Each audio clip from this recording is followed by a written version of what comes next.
희망의 소리 애청자 여러분 평안하셨습니까? 오늘도 하나님의 선하심이 여러분들의 생애를 인도해 주시기를 기도드립니다. 저는 김인환 목사입니다. 오늘 여러분들과 함께 은혜를 나눌 본문의 말씀은 누가복음 5장 1절에서 11절의 말씀입니다. 무리가 옹이하여 하나님의 말씀을 들을새 예수는 게네사렛 호숫가에 서서 호숫가에 두 배가 있는 것을 보시니 어부들은 배에서 나와서 그물을 씻는지라. 예수께서 한 배에 오르시니 그 배는 시몬의 배라. 육지에서 조금떼기를 청하시고 앉으사 배에서 무리를 가르치시더니 말씀을 마치시고 시몬에게 이르시되 깊은 데로 가서 그물을 내려 고기를 잡으라. 시몬이 대답하여 가로되 선생님이여, 우리들이 밤이 맞도록 수고를 하였으되 얻은 것이 없지만은 말씀에 의지하여 내가 그물을 내리리이다 하고 그리한즉 고기를 애운 것이 심히 많아 그물이 찢어지는지라. 이에 다른 배에 있는 동물을 손짓하여 와서 도와달라 하니 저희가 와서 두 배의 채움에 잠기게 되었더라. 시몬 베드로가 이를 보고 예수의 무릎 아래 엎드려 가로되 주여, 나를 떠나소서, 나는 죄인이로소이다 하니 이는 자기와 및 함께 있는 모든 사람이 고기 잡힌 것을 인하여 놀라고 세베대의 아들로서 시몬의 동업자인 야고보와 요한도 놀랐습니다. 예수께서 시몬에게 일러 가라사대 무서워 말라. 이제후로는 네가 사람을 취하리라 하시니 저희가 배들을 육지에 대고 모든 것을 버려두고 예수를 좇으니라. 이 말씀을 본문으로 해서 나를 버리고 하늘의 능력을 의지하자라는 제목으로 말씀을 드리고자 합니다. 여러분은 그리스도인으로 살아가면서 어디에 목표를 두고 살아가십니까? 그리스도인의 목표는 예수 그리스도야 합니다. 오늘 본문에서는 예수님이 제자들을 부르셔서 고기를 잡는 어부가 아니라 사람을 낚는 어부를 만드시는 장면을 보게 됩니다. 제자들은 고기를 얼마나 잡느냐에 관심이 있었습니다. 그러나 예수님의 관심은 고기를 어떻게 얼마나 잡느냐에 있지 않았습니다. 예수님은 어떻게 사람을 살리느냐, 어떻게 영혼을 구원하느냐에 관심이 있었습니다. 본문 1절에 무리가 옹이하여 하나님의 말씀을 들을새 예수는 게네사렛 호숫가에 서서. 말씀에 목마른 사람들이 예수님 주변에 몰려왔습니다. 해변에 모인 군중의 수는 시시각각으로 늘어갔습니다.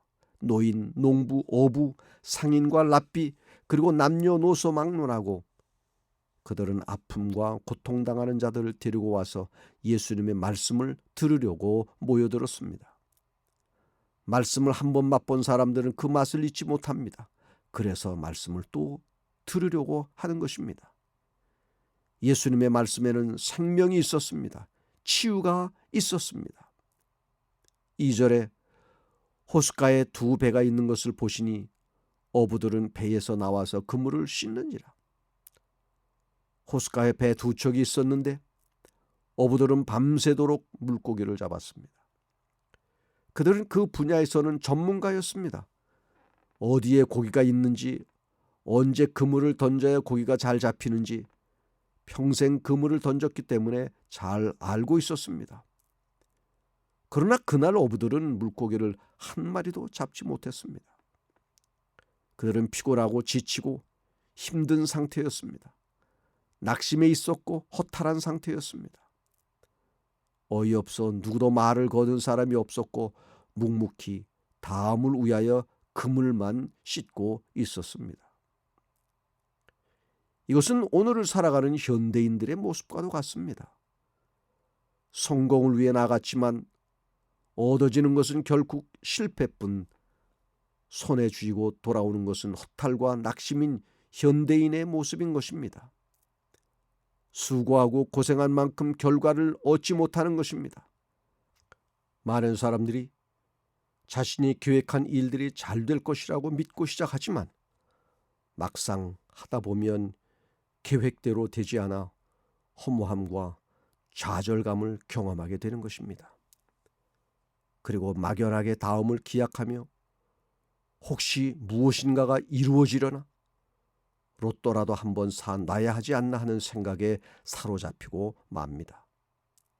3절, 예수께서 한 배에 오르시니 그 배는 시몬의 배라. 육지에서 조금 떼기를 청하시고 앉으사 배에서 무리를 가르치시더니, 예수님의 행동을 자세히 보십시오. 예수님은 배 두 척을 발견하고 시몬의 배에 올라가셔서 배를 무태서 조금 띄워놓으라고 말씀하셨습니다. 그리고 배 위에 앉아서 군중들을 향해 설교하기 시작했습니다. 예수님께서는 상황이나 환경이 문제가 되지 않았습니다. 말씀에 갈급하여 몰려오는 사람들에게 그곳에서의 최선의 방법을 택하여 말씀을 하신 것입니다. 피하지 않으신 것입니다. 환경을 바꾸려고 하지 않으셨습니다. 최선이 무엇인지를 판단하시고 말씀에 갈급하여 온 군중들에게 입을 열어 폭포수 같은 말씀으로 시원케 하신 것입니다.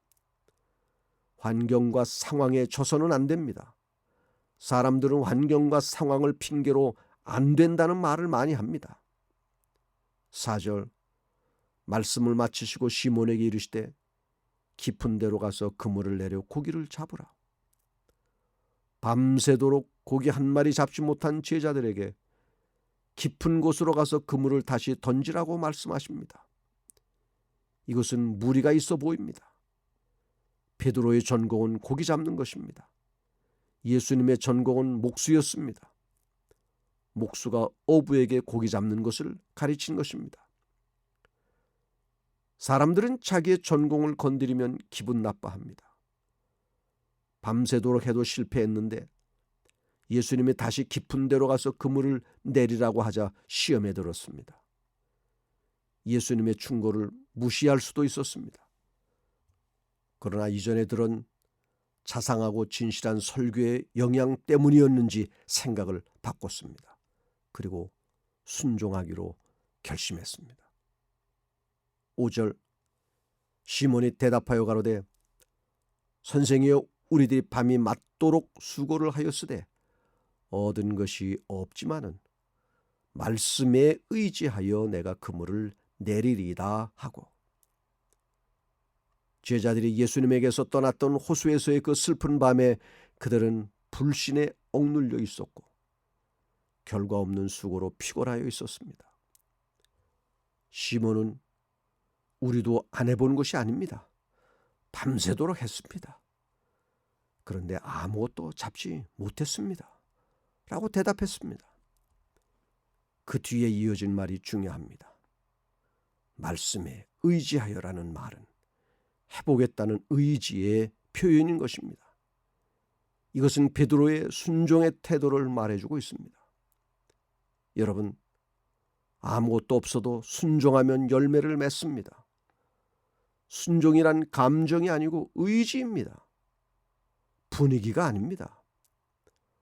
우리가 순종하지 않는 이유는 감정과 분위기가 자신의 생각대로 안 되기 때문입니다. 그러나 베드로는 그냥 순종하기로 결심했습니다. 순종이란 우연이 아닙니다. 선택입니다. 우연히 어떤 일이 생기지 않습니다. 순종이라는 것은 그런 상황이 됐기 때문에 하는 것이 아니라 자기가 선택한 것입니다. 기다림이 아니라 행동인 것입니다. 6절 7절, 그리한즉 고기를 애운 것이 심히 많아 그물이 찢어지는지라. 이에 다른 배에 있는 동물을 손짓하여 와서 도와달라 하니 저희가 와서 두 배의 채움에 잠기게 되었더라. 말씀대로 순종했더니 불가능이 가능해졌습니다. 내가 경험했던 것들이 모두 틀렸다는 것입니다. 어느 정도의 기적이 일어나느냐 하면 물고기가 엄청 많아서 옆에 있던 배를 불러서 그 배에 물고기를 실었는데도 배가 가라앉을 지경이 된 것입니다. 여러분, 이런 복을 받기 바랍니다. 내 잔이 간신히 차는 게 아니라 차고 넘치기를 바랍니다. 베드로의 순종은 넘치는 축복으로 보상을 받았습니다. 시대소망 249페이지. 그리스도를 떠나서는 우리의 사업이 열매를 거두지 못하고 의심하며 불평하기 쉽다. 그러나 그리스도께서 가까이에 계시고 그분의 지도 아래서 일할 때에 우리는 그분의 능력의 증거 안에서 기뻐하는 것이다. 영혼을 낙담하게 하는 것은 사단의 일이요, 신앙과 소망으로 고무시키는 것은 그리스도의 일이다. 8절. 시몬 베드로가 이를 보고 예수의 무릎 아래 엎드려 가로되 주여 나를 떠나소서 나는 죄인이로소이다 하니, 예수님의 말씀대로 순종하자 배가 차고 넘칠 만큼 물고기가 잡히는 기적이 일어나는데 이 기적에 대한 반응에 주목해 보십시오. 베드로는 이 광경을 보고 할렐루야를 외치지 않았습니다. 그는 예수님 앞에 무릎을 꿇었습니다. 자신의 판단이 맞다고 생각하고 행동했을 때는 안 됐지만 안 될 것 같은데도 주님의 말씀대로 했더니 기적이 일어난 것입니다. 그래서 무릎을 꿇었습니다. 예수님, 나를 떠나십시오. 나는 죄인입니다. 라고 고백한 것입니다. 베드로는 하나님께서만 할 수 있는 일을 경험했습니다. 하늘의 능력을 본 것입니다.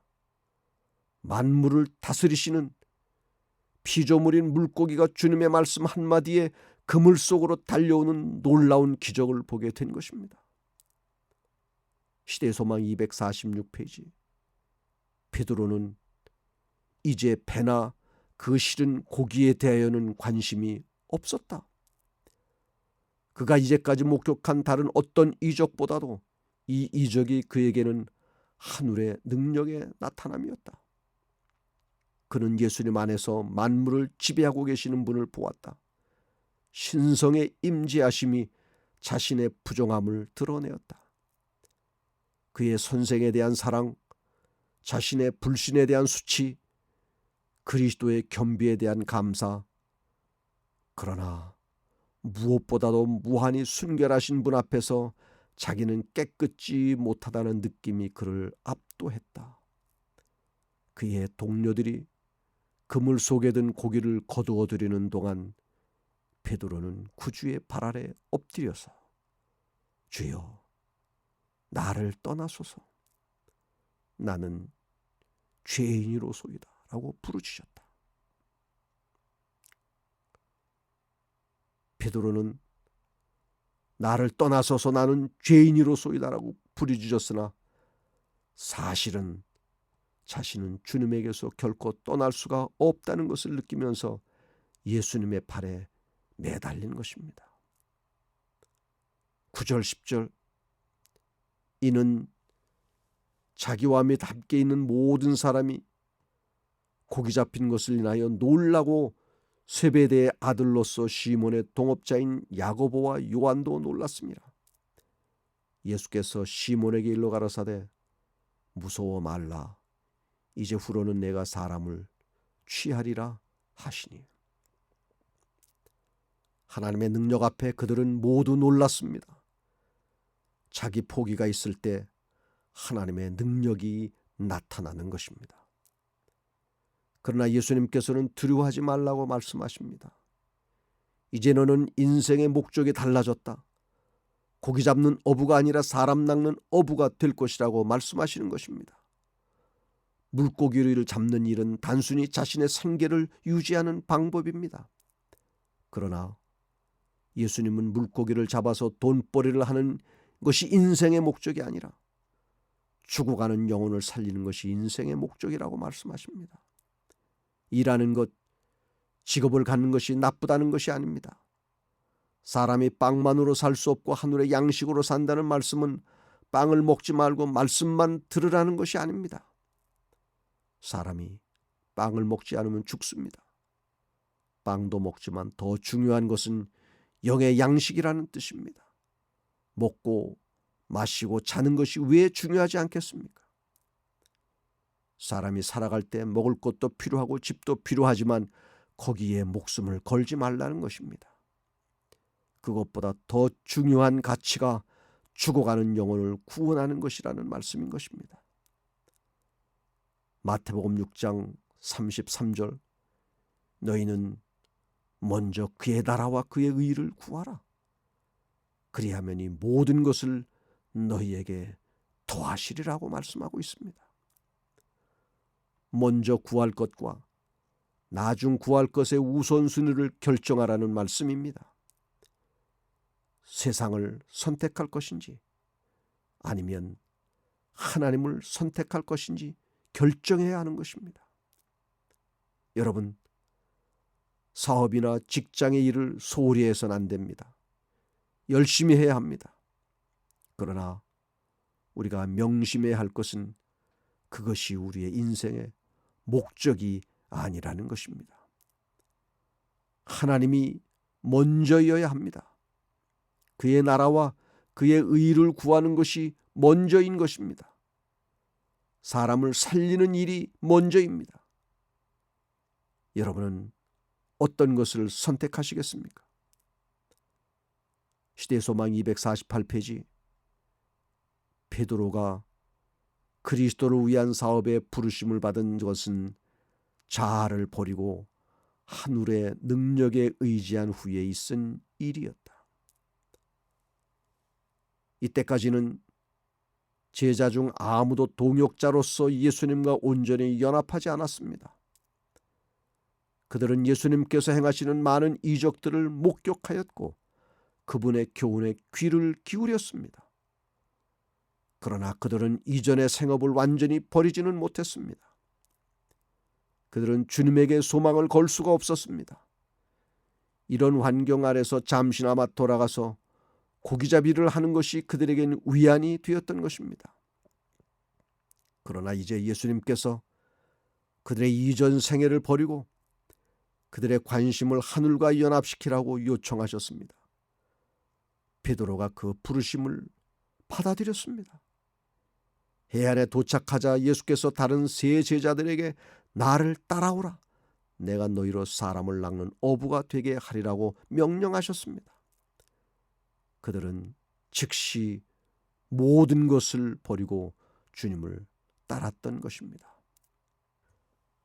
나를 버리는 결단이 필요합니다.